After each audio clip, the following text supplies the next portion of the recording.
My name is Vernon Myers II, and today I am sharing the daily word. The topic is what blocks God from increasing your business. Many Christian businesses do not stop growing because of lack of effort or lack of faith. Sometimes growth stops because truth can no longer move freely through leadership. Today we are going to look at a lesson from 3 John that helps Christian entrepreneurs identify whether their business is positioned for increase or restraint. Here is the core principle guiding today's message.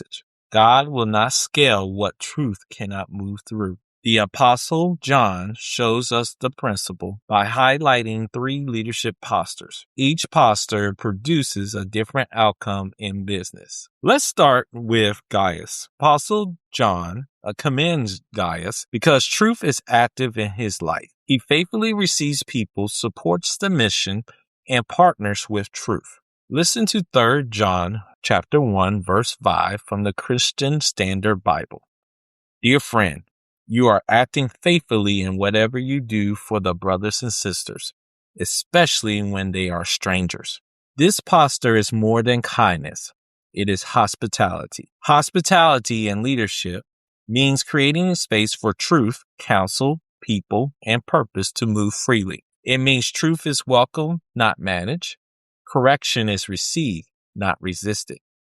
In business, hospitality looks like this. Advisors can speak honestly. Team members can raise concerns. God is invited into decisions, not just outcomes. Scripture repeatedly shows that hospitality invites partnerships with truth and with God's purposes, as seen throughout 3 John chapter 1, verses 5 through 8. Here is the important leadership truth. God often sends correction before increase. If truth cannot reach you, growth will not reach you either. But John does not stop with praise. He also warned Gaius. Later in the chapter, listen to 3 John chapter 1, verse 11 from the CSB version. Dear friend, do not imitate what is evil, but what is good. The one who does good of God, the one who does evil has not seen God. This warning matters because influence spreads quietly. If leaders are not careful, they begin copying what works instead of guarding what is good.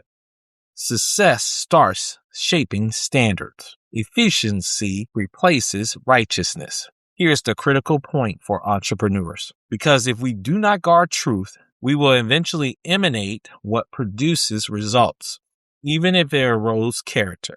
Pride becomes normalized because it looks effective. Control is tolerated because it feels efficient.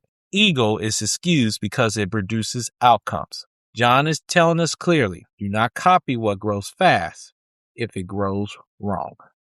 John then points to Diotrephes. Listen to 3 John chapter 1, verse 9 from the CSB.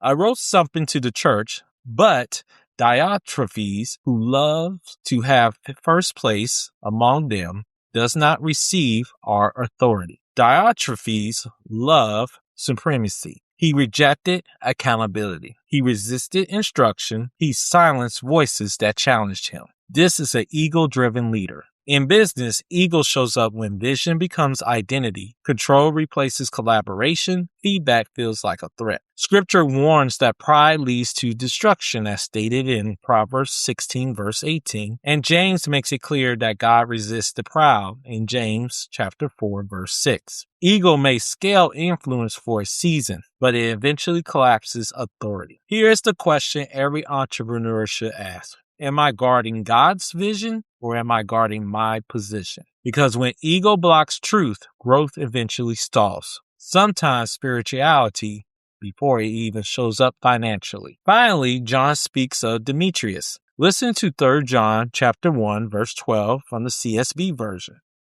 Everyone speaks well of Demetrius, even the truth itself. And we also speak well of him. And you know that our testimony is true. This is integrity. Integrity means reputation, matches reality. Faith, finances, and function align. Character does not erode under pressure or success. Scripture consistently teaches that integrity guides leadership, and that faithfulness in small matters determine capacity for greater responsibility, as seen in Proverbs 11:3 and in Luke chapter 16, verse 10. Here is the principle: God sustains what integrity builds. So as Christian entrepreneurs, we either host truth through hospitality, hinder truth through ego, or sustain truth through integrity. And scripture shows the outcome of each. God will not scale what truth cannot move through, and he will not sustain what goodness no longer governs. Provision follows alignment, not ambition. Take a moment to reflect. Can God correct my business through people? Am I imitating what is good or simply what is working? This week, I challenge you to ask God to reveal one area where truth has been resisted. Invite one trusted voice to speak honestly without consequences. Realign one system so truth can move freely again. Let the Spirit guide which steps to take. I pray that the daily word today was a blessing to you. If you would like to partner with Church for Entrepreneurs, go to churchforentrepreneurs.com/partner. If you would like to join our online community, go to churchforentrepreneur.com. Have a blessed rest of your day.